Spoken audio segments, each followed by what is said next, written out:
So first of all, thank you, Mr. Zager, for being with us. My question for you is, um, throughout your career in the music industry, um, what is the most significant change or evolution you've witnessed, and how did it impact the way that you approached your work? Well, I'd say the most significant is going from magnetic tape recording to digital recording. It's impacted the work in numerous ways. hmm I think, like, in lieu of that, my question was, what scaffolds your compositions and production the most? Generally, what you have to do when you're producing an album, I'm a producer, arranger, and composer.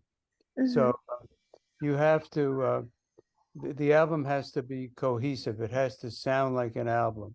So there has to be something uh, that ties the songs together, then everything that you choose or write has to be able to be within that sonic image, which is the way the sound of the record is, and within the writing process. I was wondering a little bit about your experience with collaborating. You've done a lot of collaboration with other people.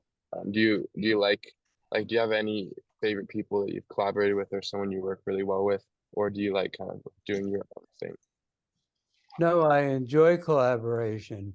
I think you get a lot out of it because bouncing ideas off of other people are extremely important.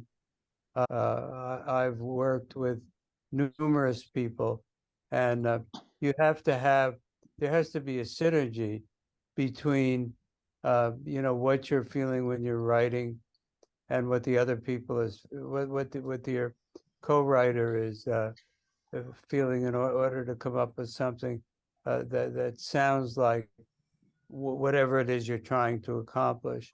With my question, which was so as a record producer, arranger, composer, sort of as a creator of original music, what are then some of the challenges and obstacles, like the biggest challenges and obstacles that you faced with other professionals in the industry from both a collaboration perspective, but also a business perspective?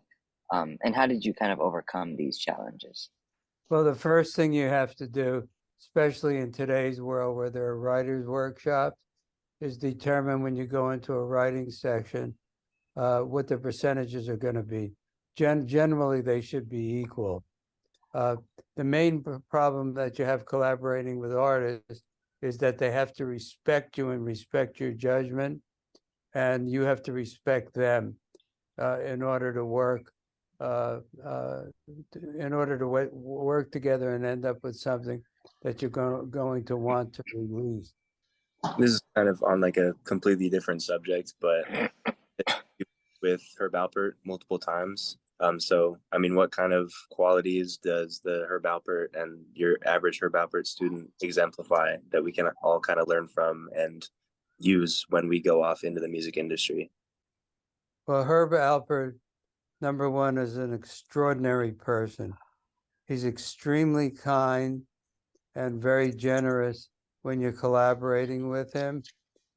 We were getting a bunch of hits, and Herb asked us to produce a really popular R&B artist at that time called Johnny Guitar Watson, and he was phenomenal.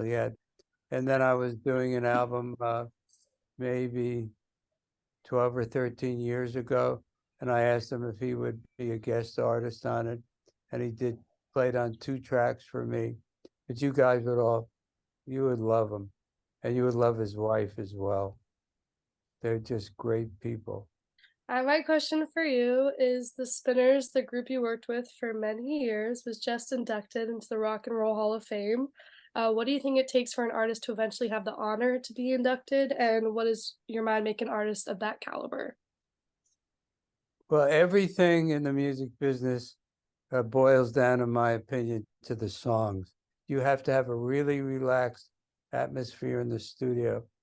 And I mean, I work with Whitney Houston, I work with Sissy Houston.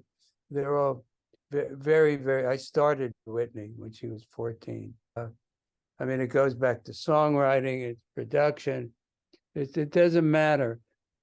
If somebody is difficult and you can't get along with them, it's really hard to end up with something that you're going to want to, I mean, that's going to become anything, and it's going to become popular, which is what you hope. Awesome. I'm going to ask you one more question, and then we'll let you go. And it's just about the music industry today and in the future. So I guess the question would be, what do you see the music industry turning into in the future, by means of music consumption, live streaming, AI, all that stuff? Where do you see the music? You'll say to call it the next 10 years. How do you see the music industry evolving? Well, I think AI is going to become a huge factor. I mean, it is already. I think the copyright laws have to change them as fast as possible. I'm part of the Recording Academy, that gives the Grammys, and we're lobbying to get these copyright laws changed so that unauthorized people are not stealing from us. It's terrible what's going on, but it can be used in a very good way, as long as it's done in a legal way, and we're able to generate proper income for what we do. With streaming will continue to be the dominant factor. Right now, it's about 84% of the market. It'll continue to be that way. Boils down to it's all in the song. I mean, you build a house, but without the foundation, the house falls. So that means, for example, you can have a song that's not very good, and I could take that song and give you write a great arrangement, great production, great engineering. Doesn't matter, the song's not there. Now you have to guess what's going to be coming up in the future, and also learn the business. You have to know the business and the music. Becoming popular is only 50% artistic. The rest is business. Thank you. Thank you. Thank you so much. It's You're one very question.